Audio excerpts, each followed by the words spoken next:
नमस्कार, मी हेमांगी प्रभू. माझं मुंबई दादर शिवाजी पार्क इथे निमिषू क्रिएशन्स नावाने बुटीक आहे.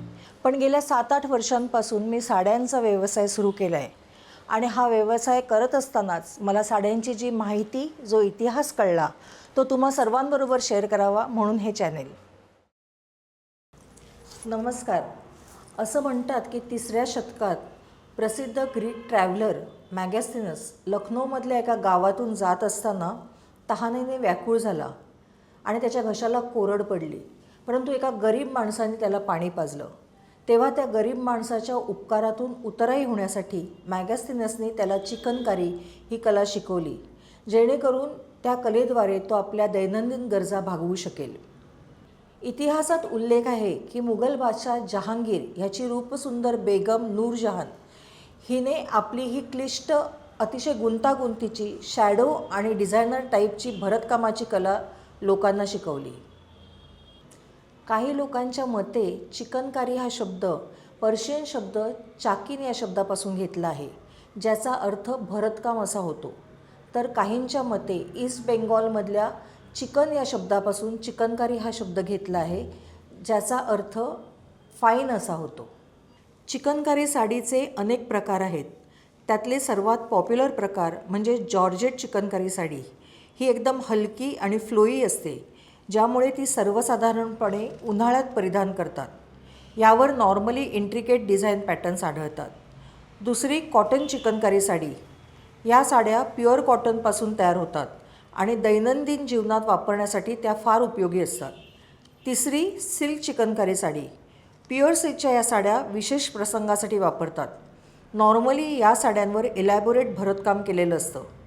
चिकनकारी साड्या विविध रंगांमध्ये तयार होतात, अगदी बोल्ड अँड ब्राईटपासून सटल अँड म्युटेड कलर्समध्ये. यात सर्वात क्लासिक आणि एलिगंट दिसते पांढरी चिकनकारी साडी. लग्नापासून कुठल्याही फॉर्मल प्रसंगांना नेसण्याजोगी.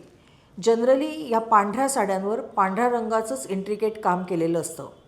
उन्हाळ्यासाठी गुलाबी, लव्हेंडर किंवा आकाशी रंगाच्या साड्या वापरल्या जातात. या साड्यांवर अतिशय सिंपल चिकनकारी असते.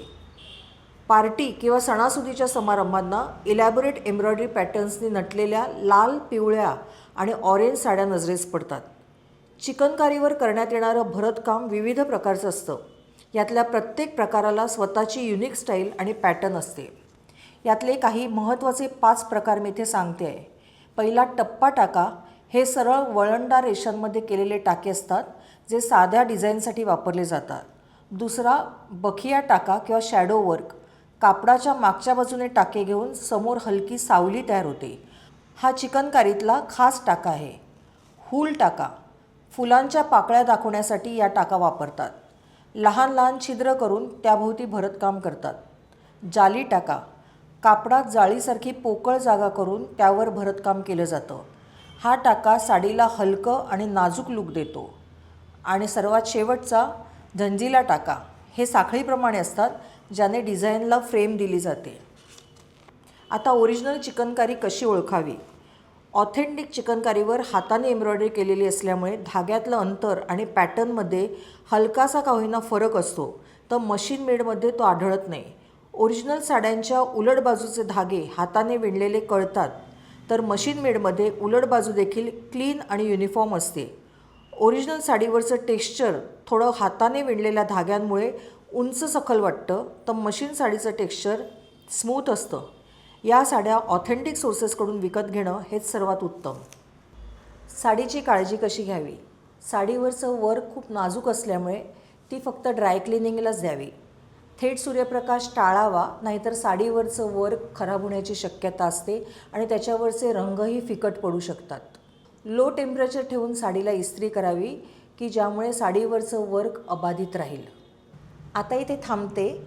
माझा हा एपिसोड तुम्हाला आवडला असेल तर लाईक करा, तुमच्या मित्रमैत्रिणींबरोबर शेअर करा आणि माझं निमिषू बाय हेमांगी हे चॅनल सबस्क्राईब करायला विसरू नका. पुन्हा भेटूया लवकरच.